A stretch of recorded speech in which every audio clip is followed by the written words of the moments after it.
അസ്സലാമു അലൈക്കും വറഹ്മത്തുള്ളാഹി തആല വബറകാതുഹു. അൽഹംദുലില്ലാഹി വസ്സലാത്തു വസ്സലാമു അലാ അഷ്റഫി റസൂലില്ലാഹി വഅലാ ആലിഹി വസഹ്ബിഹിൽ ഫായിസീന ബിറിദല്ലാഹി അമ്മാ ബഅദ്. ഇവിടെ പ്രൊജക്ട് സബ്മിഷന് ഞങ്ങൾക്ക് ലഭിച്ചിട്ടുള്ള വിഷയം ഉത്തരേന്ത്യയിലെ ഇസ്ലാമിക പ്രബോധത്തിന് ക്രിയാത്മകവും സർഗാത്മകവുമായ പുതിയ കർമ്മ പദ്ധതികൾ രൂപീകരിക്കുക എന്നുള്ളതാണ്. ആമുഖം വായിക്കുകയാണ്. ഇന്ന് ഉത്തരേന്ത്യയിലെ ഇസ്ലാമിക പ്രബോധനത്തിന് ക്രിയാത്മകമായ ഒരു പുതിയ അജണ്ട രൂപീകരിക്കുന്ന വിഷയത്തിൽ ഒരു പ്രൊജക്ട് രൂപീകരിക്കാനാണ് ഞങ്ങൾ ഇവിടെ ആഗ്രഹിക്കുന്നത്. മതപരമായ നിരക്ഷത നേരിടുന്ന ഒരു സമൂഹത്തിന്റെ പ്രാഥമികമായി പ്രായഭേദമന്യേ വിദ്യാഭ്യാസത്തിലൂടെ മാത്രമേ ഇസ്ലാമിക പ്രബോധനം സാധ്യമാകൂ എന്നാണ് ഞങ്ങളുടെ നിരീക്ഷണത്തിൽ നിന്ന് ഞങ്ങൾക്ക് മനസ്സിലായത്. കൂടെ തന്നെ പള്ളികളിൽ സജീവ സാന്നിധ്യം ഉറപ്പുവരുത്തുന്നതിലൂടെ ആത്മീയ ബോധനം ജനമനസ്സുകളെ നിലനിർത്താൻ കഴിയുമെന്ന് ഞങ്ങൾ വിശ്വസിക്കുന്നു. മുസ്ലിം വിദ്യാർത്ഥികളുടെ മനസ്സ് ആത്മീയമായും സാമൂഹികമായും സാംസ്കാരികമായും രൂപപ്പെടുത്തുന്നതിൽ ഇസ്ലാമിക വിദ്യാഭ്യാസം ഒരു പ്രധാന പങ്ക് വഹിക്കുന്നുണ്ട് എന്നതിൽ യാതൊരുവിധ സംശയവുമില്ല. പുതിയ മാർഗങ്ങളെ അവലംബിക്കുന്നതിന് മുമ്പായി ഈ മേഖലയിൽ തത്പ്രദേശങ്ങളിൽ നിലവിലുള്ള സമ്പ്രദായങ്ങൾ നേരിടുന്ന വെല്ലുവിളികൾ അഭിസംബോധന ചെയ്യുകയും ഫലപ്രദമായ പരിഹാരങ്ങൾ നിർദ്ദേശിക്കുകയും ചെയ്യേണ്ടത് നിർണായകമാണ്. ഈ അവതരണത്തിൽ ഞങ്ങൾ ഉത്തരേന്ത്യൻ മുസ്ലിം ജനത അഭിമുഖീകരിക്കുന്ന പ്രശ്നങ്ങൾ ചർച്ച ചെയ്യുകയും പരിഹാരങ്ങൾ നിർദ്ദേശിക്കുകയും അവരിൽ മതപരമായ സംസ്കാരം മെച്ചപ്പെടുത്തുന്നതിനുള്ള സൗകര്യങ്ങളും സംരംഭങ്ങളും കൊണ്ട് വരുന്നതിനുള്ള പദ്ധതികൾ രൂപപ്പെടുത്തുകയാണ് ചെയ്യാൻ ഉദ്ദേശിക്കുന്നത്. നമ്മളിവിടെ ഒരു പദ്ധതി രൂപീകരിക്കുമ്പോൾ, ഒരു പരിഹാരം നൽകുമ്പോൾ പ്രശ്നത്തെ പറ്റി സൂചിപ്പിക്കൽ നിർബന്ധമാണ്.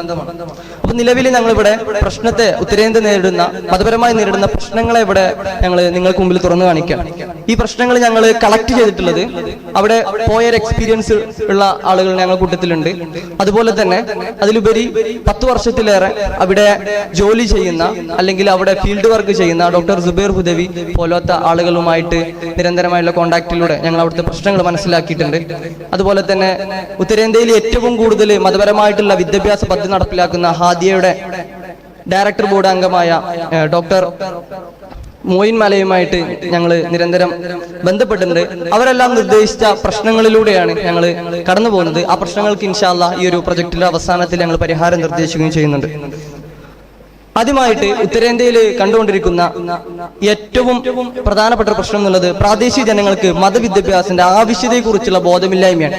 എന്തിന് മതം പഠിക്കണം, എന്തിന് ദീൻ പഠിക്കണം എന്നുള്ള ബോധമില്ലായ്മയാണ്. പേരിന് മുസ്ലിം നാമധാരികളായിരിക്കും, പക്ഷെ എന്തിനാണ് ദീൻ പഠിക്കേണ്ട ആവശ്യം, എന്തിനാണ് മതം പഠിക്കേണ്ട ആവശ്യം എന്നുള്ള ഒരു ബോധമില്ലായ്മ ഉത്തരേന്ത്യയിലെ ഗ്രാമങ്ങളിൽ കൂടുതലായിട്ട് കണ്ടുവരുന്ന ഒരു സാഹചര്യമുണ്ട്. അതുപോലെ തന്നെ സ്വത്വബോധമില്ലായ്മ, ഞാൻ ആരാണ് എന്നുള്ളതും എന്താണ് എന്റെ അസ്തിത്വം, സ്വത്വം എന്താണെന്നുള്ളത് തിരിച്ചറിയാനാവാത്ത ഒരു ജനതയാണ് മഹാഭൂരിപക്ഷവും ഉത്തരേന്ത്യയിൽ ജീവിക്കുന്നത്. അതുപോലെ തന്നെ ചെറുപ്പത്തിൽ തന്നെ ജോലിക്ക് പോകുന്ന കുടുംബ സാമൂഹിക പാരമ്പര്യം. ഞാനവിടെ ഉത്തരേന്ത്യയിൽ സഞ്ചരിക്കുന്ന ഒരു സമയത്ത് അവിടെ അജ്മീറിനടുത്ത് ഒരു കുട്ടിയുണ്ട്. ആ കുട്ടി അവിടെ ഭക്ഷണം പാകുന്നില്ല. ആ കുട്ടിയോട് ഞാൻ ചോദിക്കുന്നുണ്ട്, നീ എത്രാം ക്ലാസ്സിലാണ് പഠിക്കുന്നത്? അപ്പൊ ആ കുട്ടി പറയുന്നുണ്ട്, ഞാൻ 6ാം ക്ലാസ്സിലാണ് പഠിക്കുന്നതെന്ന് പറയുന്നുണ്ട്. 6ാം ക്ലാസ്സിലാണ് പഠിക്കുന്നതെന്ന് പറയുന്നുണ്ട്. അപ്പൊ ആ കുട്ടി അന്ന് സ്കൂള് ഉണ്ടായിട്ട് പോലും ആ കുട്ടി എന്തായിട്ടുണ്ട്, അത് സ്കൂൾ മുടക്കി, സീസണാണ്, അതുകൊണ്ട് കടയിൽ വന്ന് നിൽക്കുന്നുണ്ട്. എന്ന് വെച്ചാല് ഒരു 6ാം ക്ലാസ് പഠിക്കുന്ന കുട്ടിയെ വരെ, സ്കൂൾ പഠിക്കുന്ന ഒരു കുട്ടിയെ വരെ ജോലിക്ക് നിർത്തുന്ന ഒരു സാഹചര്യം ഉത്തരേന്ത്യയിലെ മുസ്ലിങ്ങളിൽ നിന്ന് നമുക്ക് എന്താണ് കാണാൻ സാധിക്കുന്നുണ്ട് എന്നുള്ളതാണ്. അതുപോലെ തന്നെ മതവിദ്യാഭ്യാസ സംവിധാനങ്ങളുടെ ഗണ്യമായ കുറവ് എന്നുള്ളതാണ്. ഇസ്ലാമിനെ കുറിച്ച് സാമാന്യം അറിവ് ലഭിക്കാൻ, അടിസ്ഥാനപരമായി ഇസ്ലാമിക് കർമ്മങ്ങൾ പ്രയോഗമാക്കാൻ ജനങ്ങളെ പ്രാപ്തരാക്കുന്ന മതവിദ്യാഭ്യാസ സംവിധാനങ്ങൾ ഇവിടെ ഇല്ല എന്നുള്ളതാണ്. നമുക്കിവിടെ സമസ്ത പോലത്തെ അല്ലെങ്കിൽ സമുദായ പാർട്ടി എന്നറിയപ്പെടുന്ന മുസ്ലിം ലീഗ് പോലത്തെ പല സംഘടനകളും ഇവിടെയുണ്ട്. ആ സംഘടനയിൽ വലിയ വലിയ പദ്ധതികൾ നടപ്പിലാക്കുന്നുണ്ട്. അവിടെ സംഘടനകളുടെ അഭാവമാണ്. സംഘടനകളിൽ ചെറിയ രീതിയിൽ സംഘടന ഉണ്ടെങ്കിൽ പോലും ആ സംഘടനക്ക് വലിയ രീതിയിലുള്ള പദ്ധതികൾ നടപ്പിലാക്കുവാനും അല്ലെങ്കിൽ വലിയ രീതിയിലുള്ള ആശയങ്ങളെ ജനങ്ങളിലേക്ക് നൽകുവാനും എന്താണ് അവർക്ക് സാധിക്കുന്നില്ല എന്നുള്ളതാണ്. അതുപോലെ തന്നെ അപര്യാപ്തമായ അടിസ്ഥാന സൗകര്യങ്ങളാണ്. ഉത്തരേന്ത്യയിൽ നമ്മൾ ഏകദേശം നമ്മൾ സഞ്ചരിക്കുമ്പോൾ അവിടെ ഏറ്റവും കൂടുതൽ നമ്മൾ കാണുന്നത് സൗകര്യമില്ലായ്മയാണ്. അവരുടെ വീടുകൾ പോലും സൗകര്യം ഉണ്ടാവില്ല. അതുപോലെ തന്നെ പള്ളികളൊക്കെ 400 മുഗളന്മാരുടെ കാലത്ത്, അതുപോലെ തന്നെ 100ഉം 150 വർഷങ്ങൾക്ക് സ്വാതന്ത്ര്യം മുമ്പ് ഉണ്ടാക്കിയ പള്ളികളാണ് അവിടെ നമുക്ക് കാണുന്നത്. അത് സംരക്ഷിച്ച് അവർ നിസ്കാരം ആയിട്ട് കൊണ്ടു നടക്കുന്ന പുതിയ സൗകര്യങ്ങൾ അവരുണ്ടാക്കാൻ എന്താണ് അവർ തുനിയുന്നില്ല. അതുപോലെ തന്നെ അപര്യാപ്തമായ അധ്യാപന പരിശീലനം. അവിടെയുള്ള മസ്ജിദിലുള്ള ഉസ്താദുമാരാകട്ടെ, മുഅദ്ദിൻമാരാകട്ടെ, അവർക്ക് തന്നെ കൃത്യമായിട്ടുള്ള പരിശീലനം ഇല്ല എന്നുള്ളതാണ്. എന്ന് വെച്ചാൽ ഒരു ഫാത്തിഹ ഓതുന്ന അല്ലെങ്കിൽ കേവലം കുറച്ച് സൂറത്തുകൾ അറിയുന്ന ഒരാൾ പോലും അവിടുത്തെ ഏറ്റവും വലിയൊരു മുഅദ്ദിനായിട്ട് അല്ലെങ്കിൽ ഏറ്റവും വലിയൊരു ഖാദിയായിട്ട് അവർ നിയമിക്കണം. കാരണം അവർ ഇല്ലതിൽ ഏറ്റവും ബെറ്റർ ആയിട്ടാണ് അവർ തിരഞ്ഞെടുക്കുന്നത്. അപ്പം അവർക്ക് വേണ്ട പരിശീലനം ലഭിക്കാൻ ആളില്ലായ്മ എന്നുള്ളതാണ്. അപ്പൊ ഈ ഒരു പ്രശ്നങ്ങൾക്കുള്ള പരിഹാരങ്ങളാണ് ഞങ്ങൾ ഇനിയൊരു നിർദ്ദേശിക്കുന്നത്. ആദ്യമായിട്ട് ഈ പ്രശ്നങ്ങൾക്ക് ഈ പരിഹാരങ്ങളെ കോർഡിനേറ്റ് ചെയ്യാൻ ഒരു സെൻട്രൽ കമ്മിറ്റി രൂപീകരിക്കുക എന്നുള്ളതാണ്. ആ രൂപീകരണം അവിടെ നിന്നുള്ള ആളുകളല്ല, ഇതിനെപ്പറ്റി പ്രശ്നങ്ങൾ മനസ്സിലാക്കി ഇതിന് സാമ്പത്തികമുള്ള ഒരു കമ്മിറ്റി നമ്മൾ ഇവിടെ നിന്ന് രൂപീകരിക്കുക എന്നുള്ളതാണ്. ആ കമ്മിറ്റിയിൽ പ്രസിഡന്റ് ഉണ്ടാവും, 2 വൈസ് പ്രസിഡന്റ് ഉണ്ടാവും, ജനറൽ സെക്രട്ടറി ഉണ്ടാവും, 2 ജോയിന്റ് സെക്രട്ടറിമാർ, ട്രഷറർ, അതുപോലെ തന്നെ കോർഡിനേറ്ററും 10 മെമ്പേഴ്സും അടങ്ങുന്ന ഒരു കമ്മിറ്റി ആയിരിക്കും ഈ സെൻട്രൽ കമ്മിറ്റി എന്നുള്ളത്. സെൻട്രൽ കമ്മിറ്റി ഏകദേശം ഇന്ത്യയിൽ മൊത്തമുള്ള ആളുകളെ, പ്രഗത്ഭരായ ആളുകൾ, സാമ്പത്തികമായിട്ട് മുന്നോട്ട് നിൽക്കുന്നവർ, വിദ്യാഭ്യാസപരം മുന്നോട്ട് നിൽക്കുന്ന ആളുകളൊക്കെ കൂടെ ചേർത്തുകൊണ്ടാണ് ആ ഒരു കമ്മിറ്റി ഉണ്ടാവുക എന്നുള്ളതാണ്. ഈ സെൻട്രൽ കമ്മിറ്റിയുടെ കീഴിലായിരിക്കും പുതിയ പദ്ധതി രൂപീകരിക്കൽ, ആവശ്യമായ സാമ്പത്തിക സഹായങ്ങൾ നൽകൽ, ജനങ്ങളിലേക്ക് നേരിട്ട് പദ്ധതി എത്തിക്കൽ തുടങ്ങിയ ഈ കമ്മിറ്റിയുടെ ഉത്തരവാദിത്തത്തിൽപ്പെട്ടതാണ്. അതുപോലെ തന്നെ ഗ്രാമങ്ങളിലേക്കുള്ള പള്ളികളിലേക്ക് സെൻട്രൽ കമ്മിറ്റി കീഴിൽ ഒരു ഖാദിയെ നിയമിക്കും എന്നുള്ളതാണ്. അവിടെ നമുക്ക് അന്വേഷിച്ചപ്പോൾ അവിടെ നമ്മളിവിടുത്തെ ഇപ്പോൾ സൗദിക്ക് ഞങ്ങൾ ആയിരക്കണക്കിന് മഹല്ലുകളുടെ ഖാദിയാണ്. ഇതുപോലുള്ള ഖാദി സംവിധാനങ്ങൾ അവിടെ കുറവാണ് എന്നുള്ളതാണ്. ചില ഗ്രാമങ്ങളിൽ, ചില പള്ളികളിൽ ഖാദി നിസ്കരിക്കാൻ, ഇമാമ നിൽക്കാൻ ആളുണ്ടെങ്കിൽ പോലും ഒരു മതപരമായിട്ടുള്ള വിധി നിർവഹിക്കാനോ അല്ലെങ്കിൽ ഒരു നിക്കാഹ് നടത്തി കൊടുക്കാനുള്ള ഒരു ഖാദി സംവിധാനം ഇല്ല എന്നാണ്. ഇതൊക്കെ സെൻട്രൽ കമ്മിറ്റിയുടെ കീഴിൽ ഇവിടെ നിന്നുള്ള ആളുകൾ അവിടെ പോയി, കാരണം അവിടെ ആളുകൾ കുറവാണ്, അവിടെ ഖാദിയായിട്ട് നിശ്ചയിക്കുമെന്നുള്ളതാണ്. പിന്നെ ഈ ഒരു സെൻട്രൽ കമ്മിറ്റിയുടെ കീഴിൽ കോർഡിനേഷൻ കമ്മിറ്റി രൂപീകരണം. അപ്പോൾ കോർഡിനേഷൻ കമ്മിറ്റിക്ക് ഒരു ചെയർമാൻ, 2 വൈസ് ചെയർമാൻ, ഒരു ജനറൽ കൺവീനർ, 2 കൺവീനേഴ്സ്, പിന്നെ ഒരു ഫിനാൻസ് കോർഡിനേറ്റർ, അതുപോലെ തന്നെ ഒരു ടെക്നിക്കൽ കൺവീനർ, പിന്നെ സെൻട്രൽ കമ്മിറ്റി കൗൺസിൽ, CCC എന്ന് പറയും. നമ്മൾ ചിലപ്പം കോർഡിനേഷൻ കമ്മിറ്റി സെൻട്രൽ കമ്മിറ്റിയുമായിട്ട് ബന്ധപ്പെടുത്തുന്ന ആ വ്യക്തിയായിരിക്കും ഈ CCC, സെൻട്രൽ കമ്മിറ്റി കൗൺസിലർ എന്നുള്ളത്. ഈ ഒരു പദ്ധതിയുടെ ഭാഗമായി ഓരോ ഗ്രാമങ്ങളിൽ സെൻട്രൽ കമ്മിറ്റി രൂപീകരിക്കുകയും സെൻട്രൽ കമ്മിറ്റിയുടെ ചുമതല ഒരു കോർഡിനേഷൻ കമ്മിറ്റി നിർവഹിക്കുകയും ചെയ്യുന്നു. ഈ സെൻട്രൽ കമ്മിറ്റി കീഴിൽ ആയിരിക്കും ഗ്രാമങ്ങൾ നേരിട്ടുള്ള മുഴുവൻ പദ്ധതികൾ നടപ്പിലാക്കുക. അപ്പം ഈ ഒരു സെൻട്രൽ കമ്മിറ്റി രൂപീകരിക്കുന്നത് ആ ഗ്രാമങ്ങളിൽ നിന്നുള്ള ആളുകൾ എടുത്തിട്ടായിരിക്കും ഈ സെൻട്രൽ കമ്മിറ്റി രൂപീകരിക്കുക. പൊതുവെ ഉത്തരേന്ത്യയിൽ കാണുന്നത് ഒരു ഗ്രാമം, ആ ഗ്രാമങ്ങളിലെ മെജോറിറ്റി മുസ്ലിങ്ങളായിരിക്കും, മുസ്ലിം ഗ്രാമം, ഹിന്ദു ഗ്രാമം, അങ്ങനെ ഗ്രാമങ്ങൾ. അപ്പൊ മുസ്ലിം ഗ്രാമങ്ങൾ എടുത്ത് അവിടുത്തെ ആളുകളെ കൂട്ടിയിട്ടായിരിക്കും ഈ ഒരു കോർഡിനേഷൻ കമ്മിറ്റി നമ്മൾ അവിടെ രൂപീകരിക്കുക. പിന്നെയുള്ള ഒരു പ്രധാന പദ്ധതി എന്നുള്ളത് ഡോർ ടു ഡോർ ആണ്.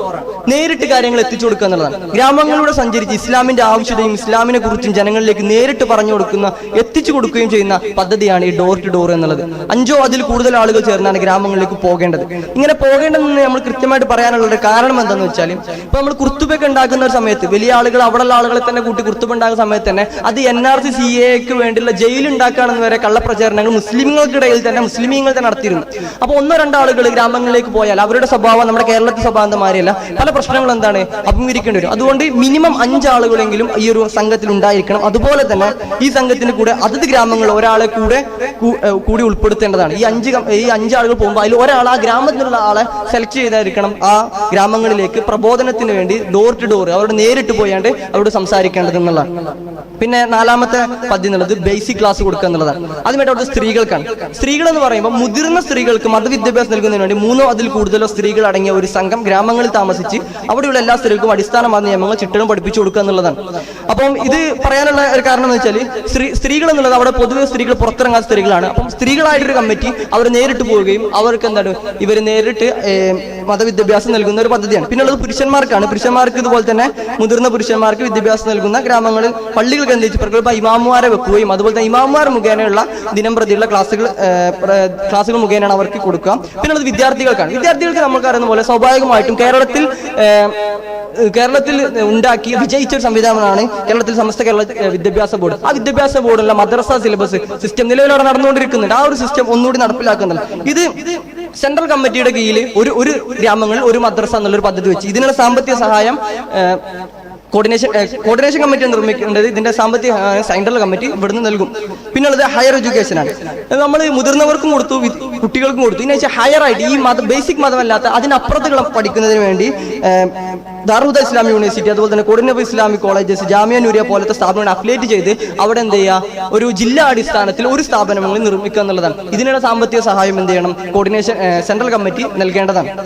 പിന്നെ ഇൻഫ്രാസ്ട്രക്ചർ, അടിസ്ഥാന സൗകര്യങ്ങൾ ഇല്ലാത്ത മതസ്ഥാപനങ്ങളിൽ കോർഡിനേഷൻ കമ്മിറ്റി നേരിട്ട് സന്ദർശിച്ച് അവിടുത്തെ അടിസ്ഥാന എന്തെങ്കിലും കുറവുകളുള്ളത്, അധ്യാപകരുടെ കുറവാണെങ്കിൽ അത്, അല്ലെങ്കിൽ മറ്റു കുറവുകളുള്ള അത് നികത്തി കൊടുക്കുക എന്നുള്ളത് നേരിട്ട് പോയാണ് അവർ ചെയ്തു കൊടുക്കുന്ന കാര്യമാണ്. പിന്നുള്ളത് സക്കാത്ത് സെല്ലാണ്. സക്കാത്ത് സെല്ല് രൂപീകരിക്കുക എന്നുള്ളതാണ്. ഗ്രാമങ്ങളിൽ ഒരു സക്കാത്ത് സെല്ല് രൂപീകരിക്കും, സക്കാത്ത് ഒരുമിച്ച് കൂട്ടുകയും അതെന്ത് ചെയ്യുക ജനങ്ങളിലേക്ക് എത്തിക്കുകയും ചെയ്യുക. സക്കാത്ത് സെല്ലിന്റെ അടിസ്ഥാനത്തിൽ ഒരു വർഷം 5 ആളുകളെ ദരിദ്രത്തിൽ നിന്ന് കയറ്റാൻ സാധിച്ചാൽ അങ്ങനെ ഒരു 10-12 വർഷം കൊണ്ട് പൂർണ്ണമായിട്ട് ഒരു ഗ്രാമത്തെ തന്നെ സക്കാത്ത് സെൽ മുഖേന എന്താണ് നമുക്ക് ദാരിദ്ര്യം കയറ്റാൻ കഴിയും. ഈ ദാരിദ്ര്യാവസ്ഥയെ ഫോക്കസ് ചെയ്യുമ്പോൾ, അവരെ ഭക്ഷണത്തിന് വേണ്ടി ഫോക്കസ് ചെയ്യുമ്പോൾ, അല്ലെങ്കിൽ പണത്തിന് വേണ്ടി ഫോക്കസ് ചെയ്യുമ്പോൾ എന്താണ് വിദ്യാഭ്യാസത്തെ മറന്നു പോകുന്ന ഒരു സാഹചര്യം എന്താണ് അവിടെ കാണുന്നുണ്ട്. അതുകൊണ്ടാണ് സക്കാത്ത് സെൽ നിർമ്മിക്കാൻ ഞങ്ങൾ പദ്ധതി ഇട്ടത്. അതുപോലെ തന്നെ ടീച്ചിങ് ട്രെയിനിങ് ആണ്. സെൻട്രൽ കമ്മിറ്റിയുടെ കീഴിൽ നിരന്തര അധ്യാപന പരിശീലന ക്ലാസുകൾ സംഘടിപ്പിക്കുന്ന പദ്ധതി. ഇതിലൂടെ ആധുനിക രീതിയിലുള്ള അധ്യാപന രീതികൾ പരിചയപ്പെടുത്തി പരിശീലനം നൽകുകയും ചെയ്യും. പിന്നുള്ളത് ഏറ്റവും അവസാനമായിട്ട് മന്ത്ലി മാഗസിനാണ്. മന്ത്ലി മാഗസിൻ എന്ന് പറഞ്ഞാൽ അവരുടെ ഭാഷയിൽ തന്നെ പരിഭാഷപ്പെടുത്തിയാണ്ട് ഒരു മാഗസിൻ ഒക്കെ നമ്മളടുത്ത് കുടുംബം കുരുന്ന് പോലാത്ത ഇസ്ലാമികമായിട്ടുള്ള കാര്യങ്ങൾ ചെറിയ രീതിയിൽ അവതരിപ്പിക്കുന്ന മന്ത്ലി മാഗസിനുകൾ അവരുടെ ഭാഷയിൽ തന്നെ നൽകുക. നമ്മൾ ഇംഗ്ലീഷിലോ ഹിന്ദിയിലോ നൽകിയാൽ എന്താണ് ചില ആളുകൾക്ക് ഉത്തരേന്ത്യ ഗ്രാമങ്ങൾക്ക് വായിക്കാൻ കഴിയുന്നുണ്ട്. അവരുടെ ഭാഷയിൽ എന്ത് ചെയ്യുക, അത് ട്രാൻസ്ലേറ്റ് ചെയ്താണ്ടുള്ള മന്ത്ലി മാഗസിനുകൾക്ക് അവിടെ വിതരണം ചെയ്യുക എന്നുള്ളതാണ്. അവസാനമായിട്ടുള്ളത് ഒരു ഓഫീസ് ഉണ്ടായിരിക്കണം എന്നുള്ളതാണ്.